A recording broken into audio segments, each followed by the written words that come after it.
I was sexually abused over time by a family member. As a young woman, I was sexually assaulted by two men on the same night who basically took me out and got me drunk. I came back to the dorm, the light was off, and then the light was turned back on by some strange person. And then we got a little talk, and then he raped me. As I've been working with people with disabilities, I've come to realize that we're not just dealing with issues of violence against women. We're dealing with issues of violence against women and other at-risk populations. There was a teenage boy in the neighborhood who ended up babysitting for me. The first time I saw pornography, he showed it to me. The first time I tasted liquor, he gave it to me. And after a couple of years, he started raping me. I guess by the time the actual rape started happening, I was probably 8. I lost my closest childhood friend because of domestic violence. Her husband told her that they would never get a divorce. She went to pick up her children. She rang the doorbell. He opened the door and put 6 bullets in her head.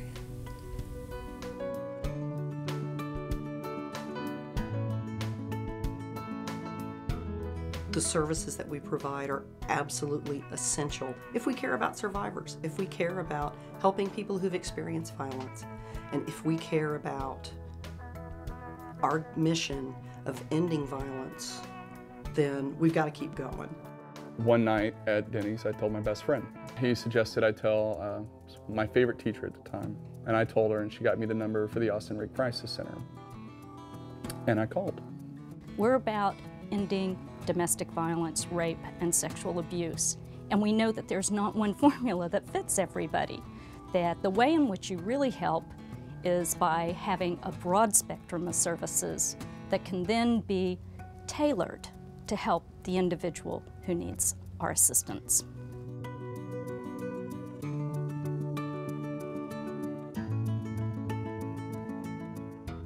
Anybody can be raped or sexual assault at any time. Men get abused, they need help. We can overcome it through the help of counseling and support, and that's what SafePlace offers. I came to the shelter after I had a brutal fight with my ex and I couldn't return home.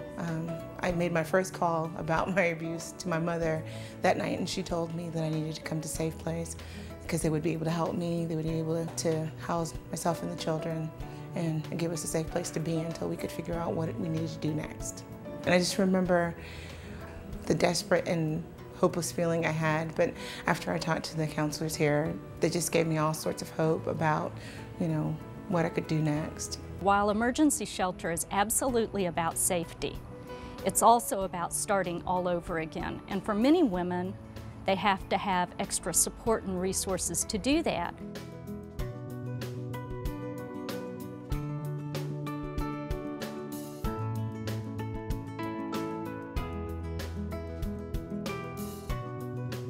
They took us to this area, and basically it has a little kitchen in it. It's got like a couch and a living area. It also has a TV, and I just remember coming here, and it was probably the best sleep I'd had in months because it was the first time that I was able to actually rest and feel like I was safe. They can have the time both for respite, for self-care, and for regeneration, and for building a life that's new for themselves and their family, and of their choosing, a life that is violence-free and independent and self-sufficient. The number of children served by SafePlace is startlingly high. In fact, we serve more children than adults. Keeping kids safe is incredibly important. It's also our opportunity to do prevention. Our goal is that children learn that violence doesn't have to be expected.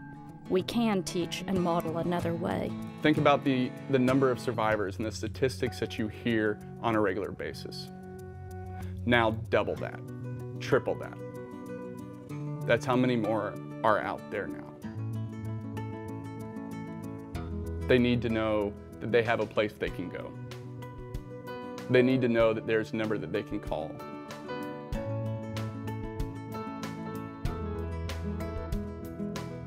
That hotline alone is one of the most powerful things that SafePlace could possibly offer. One of the things that the hotline also does is dispatch volunteers to the hospital. SafePlace is always there to accompany a survivor during their rape exam.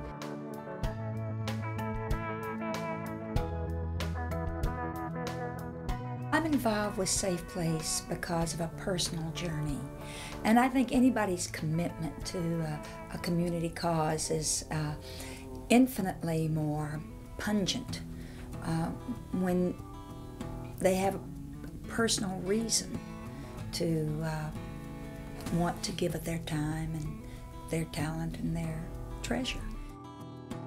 If anyone that is watching this video right now, if you are young or old, if you are a teenage person or an adult, and you believe that you don't have a future because you've been raped, you're looking at the future right here. You can overcome the tragedy. I know the pain that you've been through, and I understand it because I've been there before.